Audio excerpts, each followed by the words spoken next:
Olá, amados irmãos e irmãs, é um prazer estar falando aqui com vocês novamente, né? Hoje eu já fiz o primeiro vídeo, já publiquei, não sei qual é o que vai sair primeiro aí na sua tela, mas agora eu vou continuar a minha leitura da Bíblia para você, né? E eu estou em Marcos, né? Hoje eu vou ler para você o capítulo de Marcos, capítulo 2 de Marcos, né? Essa mensagem é a mensagem da graça para você, né? Mas mais nada, eu te peço, se inscreva no meu canal. Eu tenho dois canais aí, que é o canal Mensageiro do Senhor e o canal Tarcísio Avelino da Silva, entendeu? Entre lá, assine meu canal, curta, dê aquele joinha, comente. Isso vai ser muito importante para que os algoritmos do YouTube entendam que essa mensagem é relevante, e com isso você vai ajudar para que a obra do Senhor, a palavra do Senhor seja manifestada e seja repassada para frente, porque o Senhor vai se agradar com certeza disso. E isso é uma obra celestial, uma obra do Espírito que você vai estar fazendo, e aí você já começará a ganhar a sua pontuação para ter seu galardão. E o Senhor um dia vai te chamar você pelo teu nome no dia do julgamento, porque todos nós, a Bíblia fala que todos nós compareceremos na presença do Senhor, né? Então vamos falar aqui, eu vou falar hoje Marcos capítulo 2, versículos, eu vou falar dos versículos 1 até o versículo 12, né? E eu vou falar aqui de um tópico, né? A Bíblia, se você for ler lá, você vai ver que cada passagem tem um tópico, né? Principalmente se você pegar essa Bíblia digital que está no celular. Esses tópicos são bem grifados mesmo, são bem relevantes. E o tópico aqui vai ser a cura de um paralítico em Cafarnaum, né? Isso aqui também vai estar em Mateus capítulo 9, versículo 1 ao 8, e também vai estar em Lucas, do capítulo 5, do versículo 17 ao 26. Mas eu vou ler agora para você, eu já li esses outros, né? Então eu estou lendo aqui Marcos, capítulo 2, versículo do 1 ao 12. Então, a cura de um paralítico em Cafarnaum. Dias depois, entrou Jesus de novo em Cafarnaum. Para que Cafarnaum é o lugar que o Senhor Jesus adotou para morar. O Senhor Jesus nasceu em Belém, nasceu na Galileia, é a região da Galileia. Mas ele foi morar em Cafarnaum depois que ele já começou seu ministério, depois que ele já era adulto, né? A Bíblia fala que lá em Jerusalém naquela época, em Israel naquela época, a pessoa só era de maior depois dos 30 anos. É tanto que Jesus começou a pregar aos 30 anos e pregou dos 30 até os 33, durou o tempo do seu ministério. E esse ministério ele começou a partir de Cafarnaum. Então repetindo. Dias depois entrou Jesus de novo em Cafarnaum, e logo ocorreu que ele estava em casa. Ou seja, ele vinha descendo, isso aqui é o versículo 1, ele vinha descendo para Cafarnaum, e o povo, a notícia já se espalhou: olha, Jesus chegou, Jesus está aí. Então, versículo 2, muitos afluíram para ali, tantos que nem mesmo junto à porta eles achavam um lugar, e anunciava-lhes a palavra. O Senhor Jesus aqui fala que o Senhor Jesus já chegou pregando. O Senhor Jesus chegou, mal chegou, deram a notícia, o Senhor Jesus não teve tempo para nada. Já encheu a casa dele, todo mundo se afluíram para lá, né? Afluíram, quer dizer que foi todo mundo junto, todo mundo foi para lá, e já a casa ficou lotada de gente ao redor, a ponto de ninguém poder chegar perto. Então, versículo 3. Alguns foram ter com ele, conduzindo um paralítico levado por 4 homens. Versículo 4. E não podendo aproximar-se dele por causa da multidão, descobriram o eirado no ponto correspondente ao em que ele estava, e fazendo a abertura, baixaram o leito em que jazia o doente. Então, aqui está do versículo 3 ao versículo 4, vou explicar. Então, lá estava tão cheio que o pessoal levaram um paralítico lá, que já estava doente há muito tempo, enfermo, que não andava, e que levou os outros. Foi levado, a Bíblia fala que foi levado por 4 homens. E quando eles olharam o eirado, eles olharam lá do telhado, e eles olharam Jesus embaixo, e disseram: olha, dá certinho aquele ponto. Eles foram lá, pegaram o homem, eu acredito que tenha sido pesado, subindo com aquela dificuldade toda no telhado, abriram-lhe lá e desceram por uma corda o paralítico até a presença do Senhor Jesus. Que, claro que todo mundo estava em cima do Senhor Jesus, mas tinha um espaço, né? E os homens calcularam tudo certinho, né? Versículo 5. E vendo-lhes a fé, Jesus disse ao paralítico: filho, os teus pecados estão perdoados. Por quê? O Senhor Jesus viu que ele estava tendo toda aquela trabalheira, toda aquela coisa, mas Jesus viu que ele estava vendo aquilo com fé. Eles acreditavam piamente que o Senhor Jesus ia curar o paralítico. Então eles levaram o paralítico até lá. Porque quem estava precisando naquela hora era o paralítico. Mas o Senhor Jesus, já de mão, já disse, teus pecados estão perdoados. Então, de cara, o Senhor Jesus já deu a salvação para ele. Isso significa que quando você põe um pé no caminho do Senhor Jesus, ele já te perdoa de cara. Sua salvação já está paga. Não, meu filho, eu já te perdoo, não quero nem saber o que você vai fazer agora, nem o que você vai dizer. Você já está salvo. Pronto. Então Jesus já deu a salvação para eles. Mas, versículo 6. Mas alguns dos escribas estavam assentados ali e arrazoavam em seu coração. Eles não falavam com o Senhor Jesus. Não quer a palavra arrazoavam, é que eles colocaram dúvida. Mas será? Como é que um homem desse está fazendo isso? Ele tem autoridade. Quem deu autoridade a ele para dizer que está salvo? É eles a falar, achavam que Jesus estava blasfemando. Que Jesus não tinha aquela autoridade. Mas isso só no pensamento. Mas Deus, por que a Bíblia fala que Deus conhece o nosso coração? Porque Deus entra dentro do nosso coração, nas nossas mentes. E aqui, versículo 7. Aí, versículo 7. Os escribas, no versículo 6, então o que é que diz? Mas alguns dos escribas estavam sentados ali e arrazoavam em seu coração. Eles discutiam no qual eles estavam pensando. Cada um tinha várias, cada um pensava uma coisa, né? Porque quando Jesus estava pregando aqui, até os escribas, até os fariseus, até os mestres da lei iam ouvi-lo. Olha aí a quantidade de fã que o Senhor Jesus já tinha. 7. Aí o Senhor Jesus falou, porque, aliás, eles, né, continuaram falando, porque fala ele deste modo. Isso é blasfêmia. Quem pode perdoar pecado senão um que é Deus? Então, o versículo 6 e o 7 que está falando. Então eu vou continuar a ler de novo, do versículo 6 ao 7. Mas alguns dos escribas estavam ali, assentados ali, e arrazoavam em seu coração. Porque fala ele desse modo, isso é blasfêmia. Quem pode perdoar pecado senão um que é Deus? Então, eles viviam na lei. Eles criam que só Deus podia perdoar pecados. Então, como era difícil Deus aparecer para eles, então os pecados deles eram difíceis. É tanto que tinha o quê? O sacrifício, né? Era feito o sacrifício lá que era perdoado por um ano. Era perdoado, não, era coberto. Na verdade era coberto, não era perdoado, totalmente perdoado. Então, eles falavam isso, já estavam dizendo que Jesus estava blasfemando. Ou seja, do pensamento a uma palavra, a falar, a talvez mover a população contra eles, era um pulinho, né? Era um segundo. Mas o Senhor Jesus, que leu o coração deles, e Jesus percebendo logo, por seu espírito, que eles estavam assim arrazoavam, Jesus disse-lhes, por que arrazoais sobre estas coisas em vosso coração?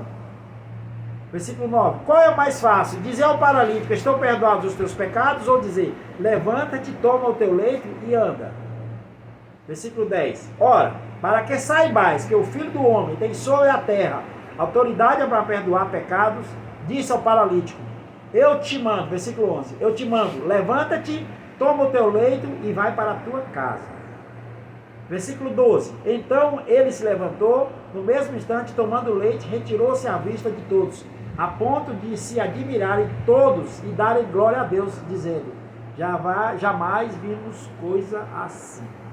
Então, o Senhor Jesus teve que provar para eles antes, né? Antes que eles tomassem a atitude de falar, de contestar. Jesus só leu o coração deles, viu o que eles estavam falando? Jesus escutou o coração deles. E Jesus falou logo para eles, antes deles, eles nem chegaram a completar, ou não chegaram a falar, eles só pensavam. O Senhor Jesus já foi lá dentro do pensamento deles, e já interpelou eles, e falou, olha, é assim, assim, assado. Por que vocês estão com essa dúvida? Eu tenho autoridade para perdoar pecados, porque eu sou Deus. Jesus nunca declarou por sua voz mesmo que ele era Deus. Não, os outros, mas ele indicava, ele dizia, através disso aqui. Então, o que é mais fácil? Dizer ao paralítico que ele está condenado, dizer que ele está no inferno, ou dizer que ele está perdoado? Né? Então, Jesus pegou, ainda para deixar mais eles admirados, falou, então levanta-te e anda. Pronto, e o cara levantou na mesma hora, andou, pegou o leito, botou debaixo do braço e levou. Olha que milagre, que coisa incrível. Quem é que vai falar alguma coisa? Todo mundo ficou admirado, ficou todo mundo adormecido, como é que pode? É claro que eles ficaram na dúvida, eles sempre duvidaram de Jesus. Mas eles viram, eles sabiam que Jesus fazia coisas poderosas, que só sendo um Deus para fazer isso. Mas como eles viviam numa mentalidade, como eles viviam numa crença errada, eles não acreditavam. Porque a crença deles era totalmente errada. Eles tinham aquela doutrinação da lei. Nós não podemos condená-los por causa disso.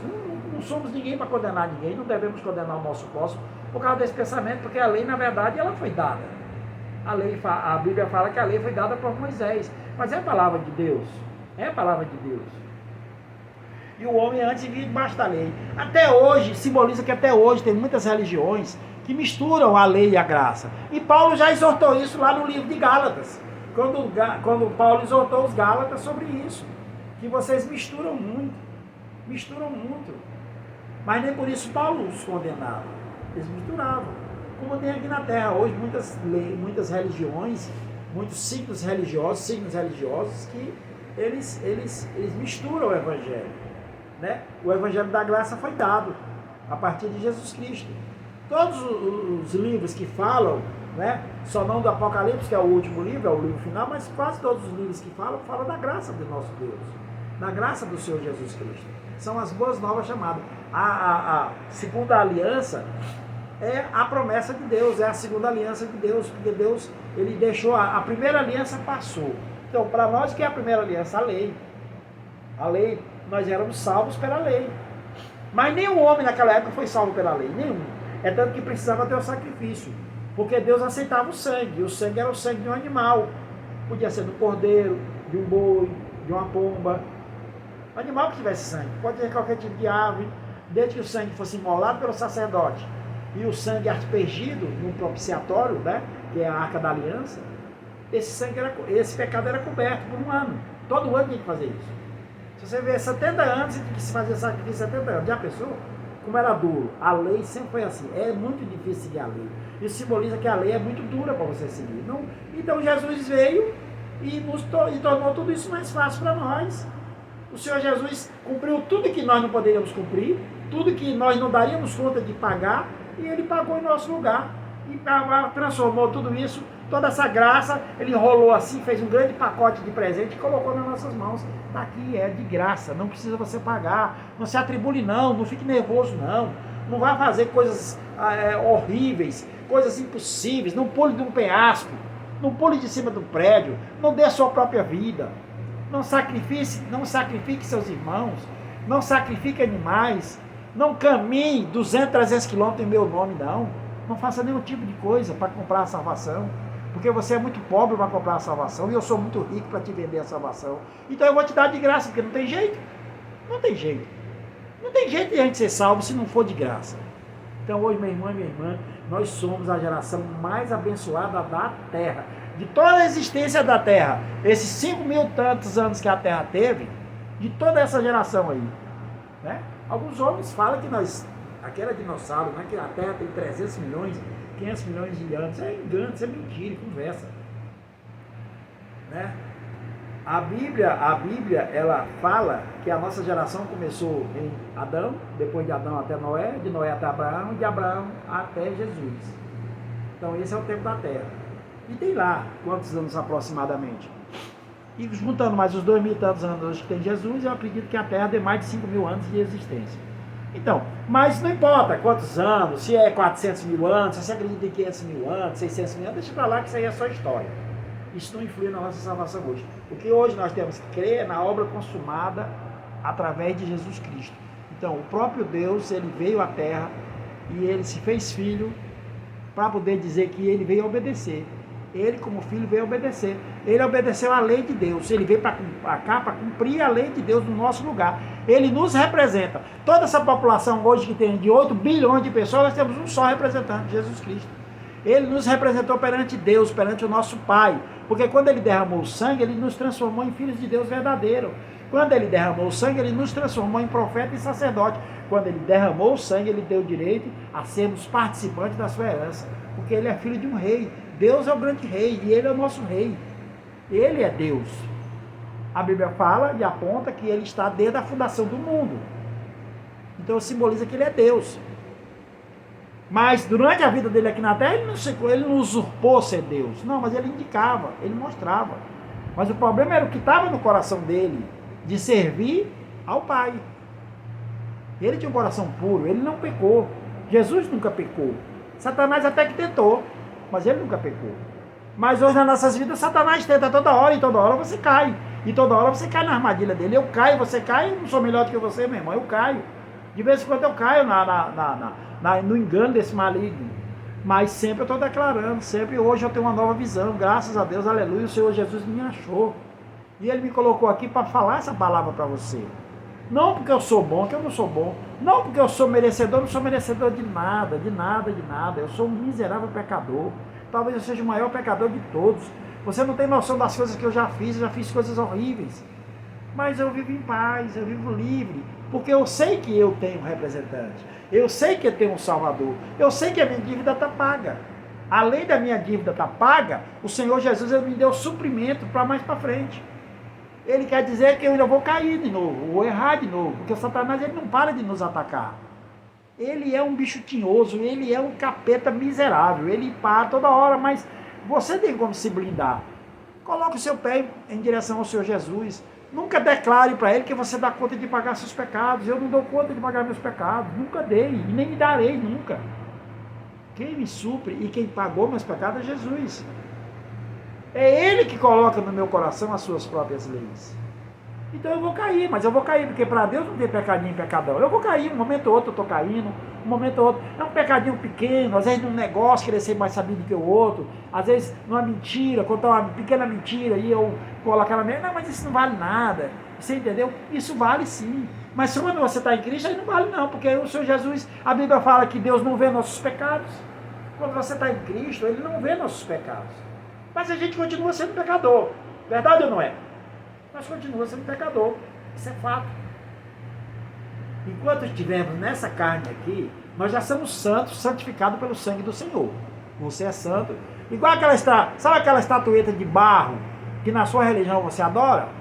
Que você diz que é santo? Você é igual a ele. Se fizer uma estatueta de barro e alguém for adorar, está adorando o santo também. Você é santo. Nós somos santificados pelo sangue do Senhor Jesus Cristo. Mas é Ele que nos representa. Se você quiser adorar qualquer tipo de estátua, de barro ou qualquer símbolo, fique em paz. Eu não estou te condenando, não. Você não deve fazer isso. Porque nós temos um só Deus. A um só Deus daremos culto, daremos honra e glória. Só temos um.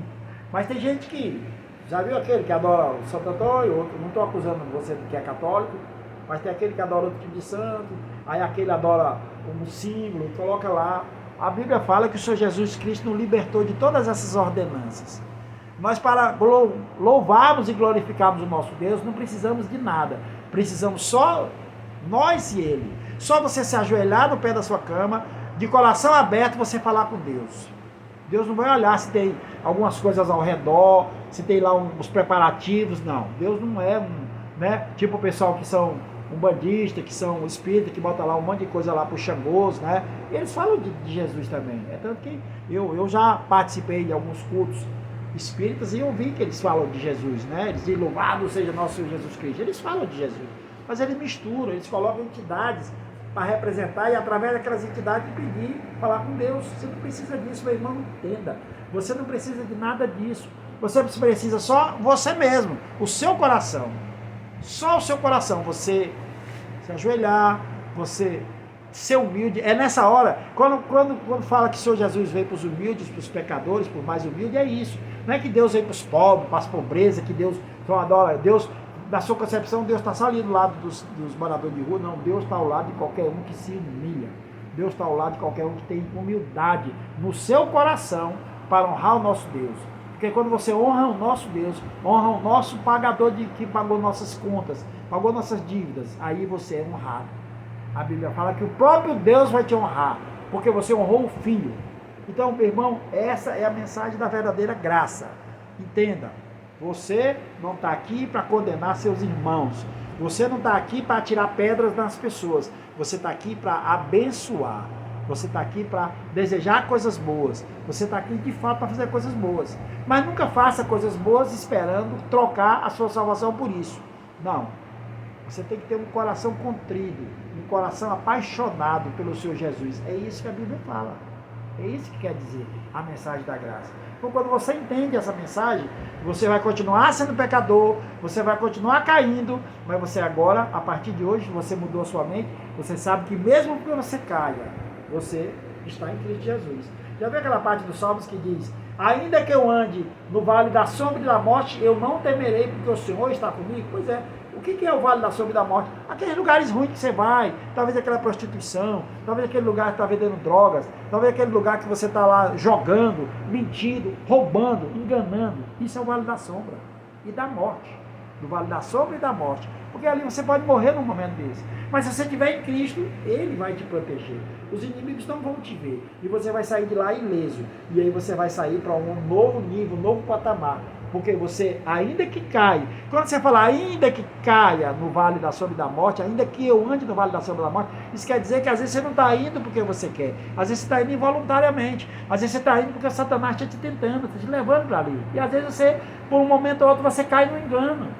Porque a função do Satanás é essa de enganar. E ele engana, ele tenta nos enganar sempre no nosso pensamento. Então, uma hora ou outra, a gente sempre está caindo. Mas se você cai e você permanece em Cristo Jesus, você tirar, olha, com um raio ele tirará você daquela situação e colocará você no caminho certo. O caminho certo é Cristo. Nós estamos aqui não para condenar, não para amaldiçoar, estamos aqui para abençoar, para profetizar coisas boas na vida dos nossos irmãos. Então, libere perdão. Eu sei que você vai dizer, mas aquele fulano não merece. Não, o perdão, deixa eu te falar um grande ensinamento espiritual. O perdão só tem validade maior quando você dá para quem não merece. Porque se merecer, não é perdão, é prêmio, é presente. Então quando você libera seu coração e perdoa quem não merece, você de fato está sendo abençoado. Porque você está perdoando quem não merece. E o perdão foi feito para quem não merece, não foi feito para quem merece. Quem merece, merece prêmios. Ah, não, mas eu vou perdoar o meu irmão, porque meu irmão, que ele é filho da minha mãe, a gente está aqui todo mundo junto, então eu vou perdoar ele. Não, você não está perdoando seu irmão, você está dando presente para ele. O perdão só serve para quem não merece. Então perdoe pessoas que você nem conhece, nunca viu na vida, mas te fez um grande mal. Perdoe. Porque o perdão também te tira você da prisão. Porque quando você não libera perdão, você está aprisionado. Já viu pessoas que ficam 20 anos, 30 anos sem perdoar e fica 30 anos na prisão? Todas as pessoas, se você conversar com todas as pessoas, você vai ver que elas vivem uma vida sofrida, atribulada, coração angustiado, tem depressão, tem um monte de doenças ruins que é ocasionada justamente por causa dessa libertação que não teve. Então, experimente liberar perdão, experimente perdoar, experimente abençoar, experimente colocar um pé no caminho do Senhor Jesus Cristo. Ele não precisa e ele não quer que você siga tudo que ele seguiu, porque só ele, de toda a população do mundo inteiro, as que já passaram e as que vão ter, nenhum vai ter capacidade de pagar os pecados dos outros como o Senhor Jesus pagou. Nenhum vai conseguir seguir nem lei e nem graça. Só seguimos tudo isso se estivermos em Cristo Jesus. Então é através dele, como ele nos soprou o Espírito Santo, ele já habita em nós, nós somos a igreja do Senhor, então nós somos edificados e fortalecidos. Quando você tem a sua mente de mudança, aí você é mais ainda, porque os anjos passarão a ficar ao teu redor, te protegendo, te guiando, porque o Senhor falou, aos anjos dele ele dará ordens para te proteger e para te dar segurança. Então, meu irmão e minha irmã, não esqueça, o Senhor é o nosso pastor, Ele é o nosso Salvador, Ele é o nosso representante. E Ele mesmo falou, ninguém vai ao Pai senão por mim. Ele falou, eu sou o caminho, a verdade e a vida. Né? Então, creia nessas palavras, viva em paz, viva normal. Não estou querendo que você seja religioso, nem Deus quer que você seja religioso.